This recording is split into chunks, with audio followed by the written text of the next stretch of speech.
What's going on, guys? Good morning. So, I asked people on Instagram to send me questions, and I told them I was going to do a Q&A. So, here we go. So, I picked out 3 questions. They're going to be long answers, honestly, because I didn't pick out basic questions like all the stuff that I've answered on my social media before, like my height, weight, best, favorite exercise, all this stuff. These are kind of more in-depth questions. So, I picked out 3 that I thought were really good, and let's get right into it. So, what are the biggest things to take into consideration when preparing for your first show? And this is sent by Joseph Williams Fitness on Instagram. So I'll put their name on the screen right here. So you guys can find these guys on Instagram if you want. Biggest considerations when preparing for your first show. So the biggest thing is going to be your time management. And do you have the time to fully commit to prepare for a show? Because I'll be honest with you, I've prepared for shows before, and the biggest struggle is getting everything done. You want to focus everything on that and your physique and eating every 2 hours and being hungry and grumpy. If you don't have a good work ethic and time management, then you're going to really screw up the rest of your life. So that would be one of the biggest things. Other thing would be relationships. So where are you with your relationships? If you have a significant other, you have to have a really strong relationship before I would ever consider doing a prep with that person by your side, because you are going to drive them absolutely insane. And it depends on who you are, but you will be more irritable than normal. You will be grumpy. You'll be hungry. You'll be tired. You're not going to want to do. You can't do a lot of things that you would normally do. You can't go out for dinner. You can't go out on dates. And if you don't have strong relationships with the people that you love, then it could really jeopardize them. So that's something really important to keep in mind. So something else to consider is what you can do to make sure that your significant other, or etc., or other people in your life feel like you still care about them, and not that you only care about your show that's in 12 weeks. Because you still have to hang out with people. You still have to honestly kind of put on a show, essentially. And yes, you want people around you, but honestly, you're going to get to a point, and when you're deep into a prep, you just want to be by yourself. And you have to remember that other people aren't in that situation. They couldn't care less that you're going to go step on a stage in basically a pair of underwear and pose in front of guys. The average person couldn't care less about that. So I would say just make sure you communicate well to the people that you love about why you're going to act the way you are, and figure out some ways to make them feel like you still care about them. So that's probably the most important thing. The other thing I would say is figure out why you're doing it to begin with. If you're getting on stage because you want to win, that's great. I don't think that's the right reason for most people to get on stage. Because you don't know what other people are going to look like on that day. Do it for yourself. Do it to see how lean you can get, see how much you can change your body, and the result will come. That would, for a first show anyway, because that's what he said. Yeah, considering for your first show. So that would be the biggest thing. And also, I made the mistake. I never had a coach.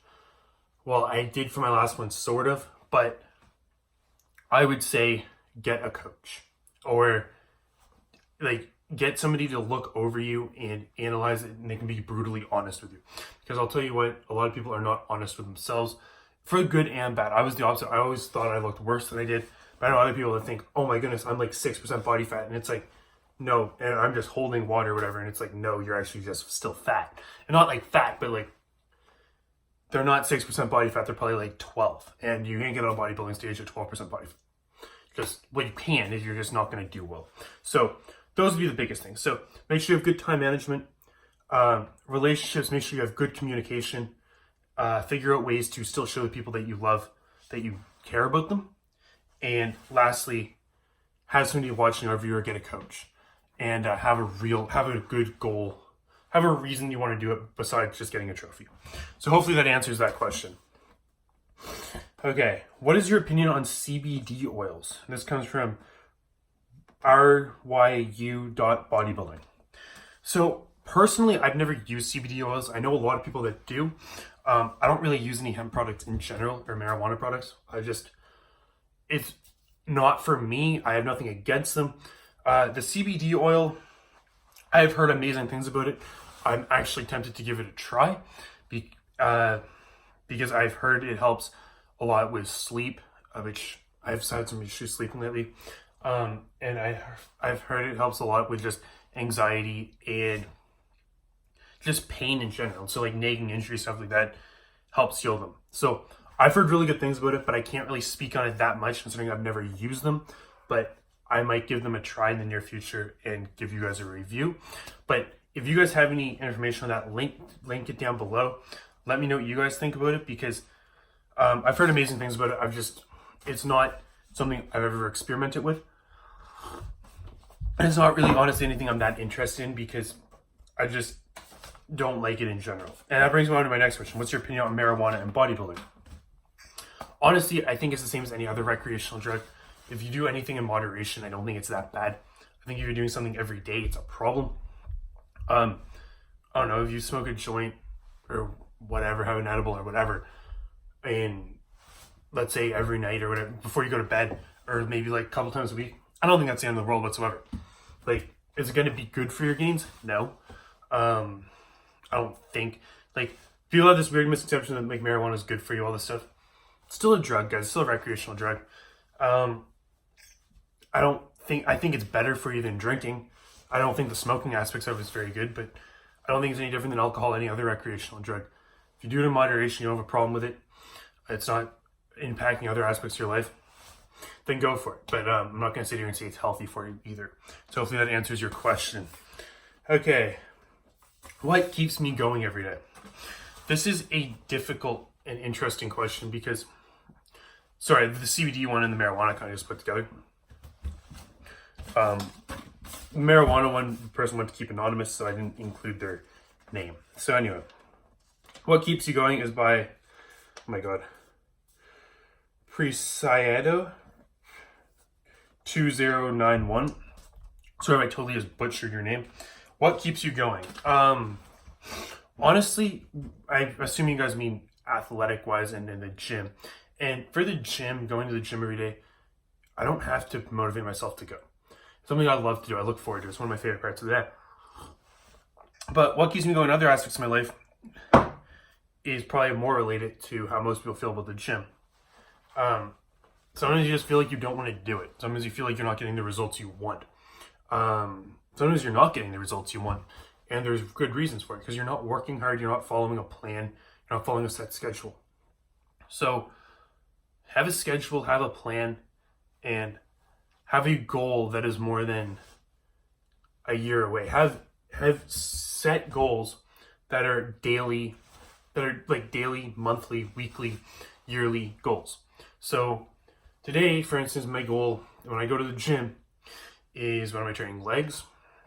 So my goal is to go in and complete my workout safely. Like, I don't really have to make a goal for that because I love going to the gym. But your goal is to go to the gym, crush your workout, feel good afterwards. That's your daily goal. Okay. Then your weekly goal. Okay. Well, my squat right now is, so set goals pretty much is where I'm going with this.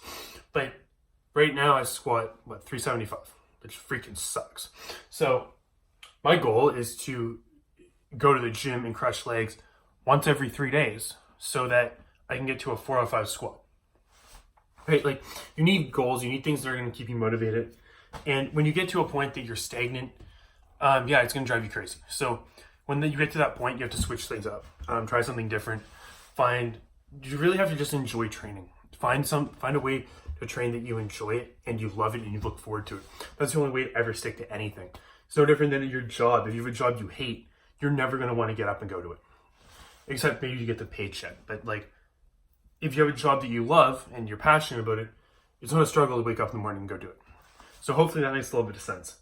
So anyway, there's one other one that I thought was just funny. And I'm not going to answer the question exactly, but it's from Letty_and_daddy. He said, are you going to put up your steroid cocktail lol? And this is a question that drives me absolutely crazy because I get these questions all the time. What are you taking? What are you taking? What are you taking? What's this guy taking? What do you think about him? Why do you guys care? It doesn't affect you. What benefit is it? I put a video the other day on Ronnie Coleman and his steroids. So there's the best bodybuilder in the world steroid cycle. Guess what? It doesn't matter. It's not going to help you. It's irrelevant. I think it's harmful when people upload these ridiculous cycles that they're taking, or I think in general when people upload their cycles, it's irresponsible because it's not going to help anyone. People need to figure stuff out for themselves. They have to go talk to a doctor. They have to go through the process of learning how their body works. It's no different than if you ask me what my diet is. What the heck is the point of me telling you that? It's completely useless. Like, it's not going to help you. It might aid a little bit, but it's not going to help you. Like, you have to figure stuff out for yourself, and that's all I'm going to say on that. So, anyway, I just want to touch on that because I get that question all the time. It drives me absolutely crazy. Also, guys defending your fake natty status. Why are you guys so offended when people call you out for using steroids? If I get called out for using steroids, I take it as a compliment. Okay, I look like I'm on steroids. That's great. Why would you want to consider yourself, I consider myself a bodybuilder, but a physique competitor or whatever? How, if you're trying to get as big and as strong as possible, how is it an insult when somebody says that you're on steroids? That is the look that you're going for. The best people in the industry are on steroids. So why are you offended by that? Anyway, that's it. I just wanted to touch on that really quick at the end because I get these questions all the time about who do I think is on steroids? What are people taking? All this stuff. It drives me absolutely crazy. So stop asking me. But anyway, hopefully you guys enjoyed the video. If you guys have other questions, please comment them down below and I will make sure to answer them.